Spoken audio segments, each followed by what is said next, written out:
안녕하세요. 매일 책 읽는 서선배입니다. 백일백독 76번째 시간 프로이트의 의자. 정신건강으로 지금 책을 읽고 있고요. 두 번째 책입니다.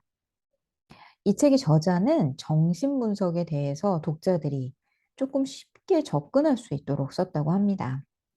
살아가면서 타인의 어떤 행동에 대해서 왜 저럴까 할 때가 참 많습니다. 하지만 나 또한 왜 그렇게 행동했지 할 때도 있죠.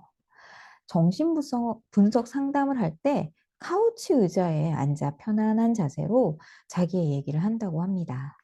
이 책은 스스로 카우치 의자에서 돌아보게 만듭니다. 각자의 카우치 의자에 앉을 준비 되셨나요? 부정적인 감정들은 나를 깊게 이해할 수 있는 좋은 도구들입니다. 예전엔 부정적인 감정이 나쁜 거라 생각해서 부정한 적이 있습니다. 하지만 관계책을 여러 권 읽고 부정적인 감정 또한 내가 이해하고 보듬어야 하는 감정이라는 걸 알았죠. 부정적인 감정이 들 때 안 된다, 부정하기보단 왜 이런 감정이 생겼는지 살펴봄으로써 나를 이해할 수 있습니다. 이건 운명이야.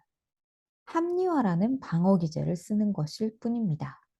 일이 잘 안 됐을 때 이건 운명이야 라고 치부하며 마음이 편안하죠. 하지만 이런 행동은 합리화라는 방어 기제를 쓰는 것뿐이라 말합니다.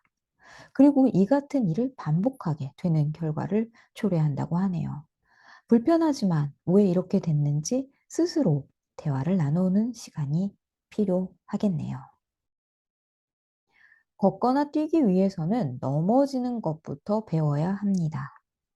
준비만 되면 뛸 수 있을 거라고 호언장담하는 사람이 있습니다. 그렇게 나아가지도 못하고 준비만으로 시간을 보내게 되는 것이죠. 하지만 중요한 건 걷거나 뛰기 위해선 넘어지는 것부터 배워야 한다는 사실이란 걸 잊지 말아야겠습니다. 나의 무의식은 이유 없이 좋은 사람, 왠지 미운 사람을 나눈다. 그 기준은 어떻게 생겨나는 걸까?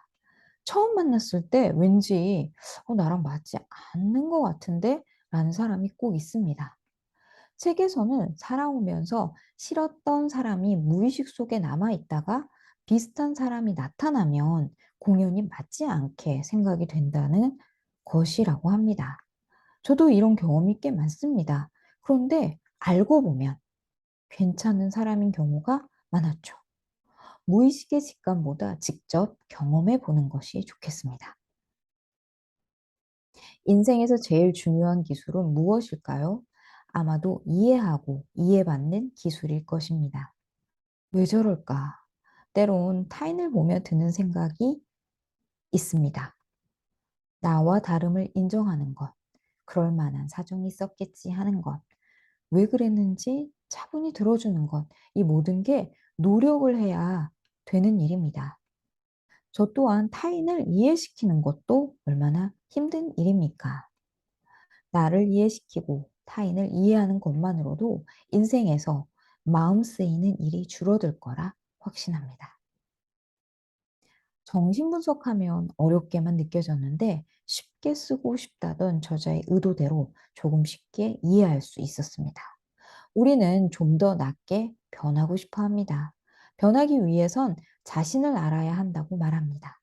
정신분석은 왜 내가 그런 행동을 했는지 나의 방어 기제는 무엇인지 알아볼 수 있습니다.